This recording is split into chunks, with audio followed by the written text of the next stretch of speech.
A well-known philosopher, Professor Benjamin Barber, in the interview for the Polish radio, said that these are the last elections that Republicans could possibly win because their electorate shrinks.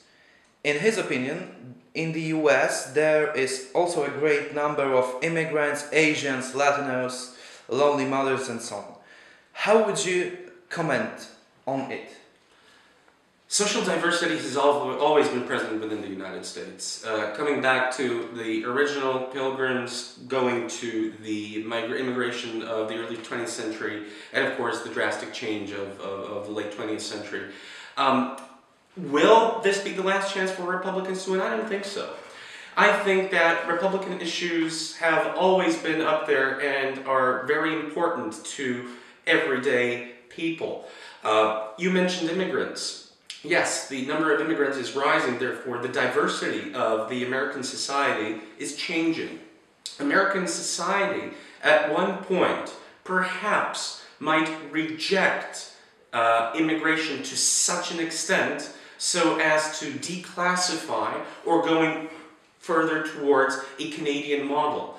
Canada has a model in which basically immigrants receive rights, of course, just like in the United States. However, the difference is that the immigrants retain their ethnic and cultural background, while in the United States it's more about assimilation. In this case, the larger the non-assimilation policy, as sometimes proposed by the Democrats, then the larger the Republican ideals will be coming back to the political scene. It's a 50-50 question. It might go this way, it might go that way. It all depends very much, of course, on economics and the financial situation of an everyday American. However, Republicans usually promise prosperity, while the Democrats have a more, in this European term, a socialist approach or social approach, not to use the word socialist. And that allows Democratic leaders such as President Obama to get the average class worker to vote for them. The Republicans are mostly about large corporation and how that, again, in reference to the North and South, how it was the big factories of the North which took on the big plantations, and naturally the factories won. So before the social situation, before the economic crisis kind of goes or cools down, if I can use a word like that, then yes, sympathies for the Democrats will be larger. However, this crisis can't last forever. Last Sunday, almost 3 million of Americans saw a movie about American operation in which Osama bin Laden was killed. Discovery Channel pointed that this is the biggest rate of audience in this year. Will it affect the elections? Well, the point of terrorism and the death of Osama bin Laden is definitely going to be a major factor in the election itself.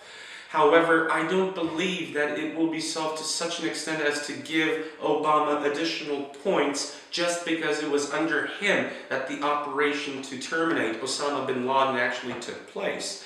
In my opinion, looking at the death of bin Laden by most of the general audience will be mostly focused on America's potential as a world leader and fulfilling the promises she makes. Let's not forget that it was George W. Bush who told the American public during his famous presidential announcement that he will hunt Osama bin Laden down. Of course, it wasn't George Bush, but it was under President Obama. But that might go above the political level and focus more on, yes, we can, it is possible, and not mostly on the character of Osama himself. I would even say that recent events with the Hurricane Sandy would have greater impact on these elections due to the fact, if you remember, that when Katrina hit New Orleans and George Bush hastened in his reactions, that cost him a lot of points in the polls.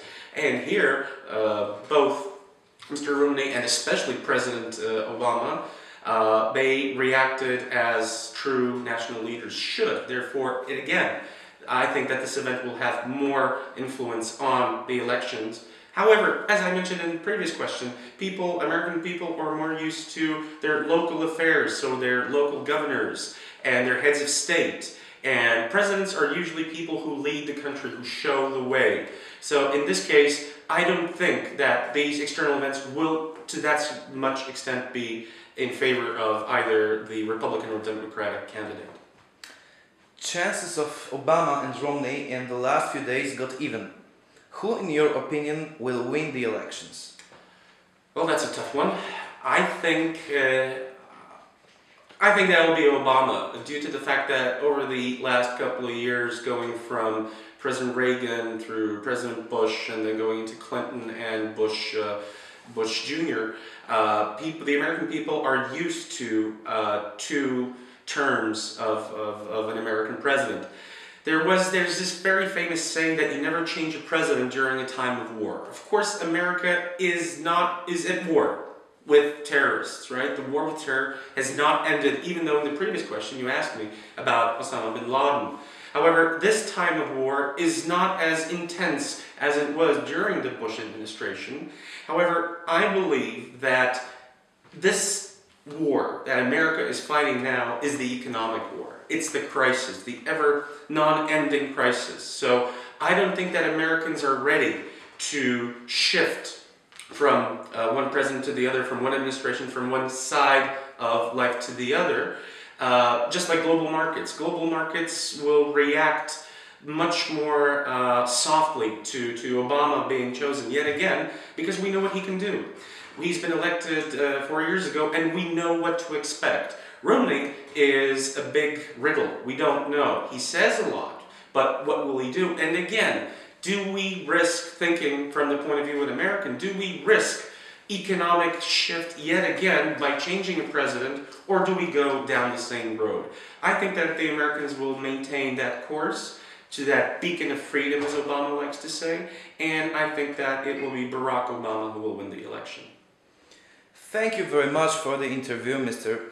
Bednarek. Thank you very much, and good luck, America.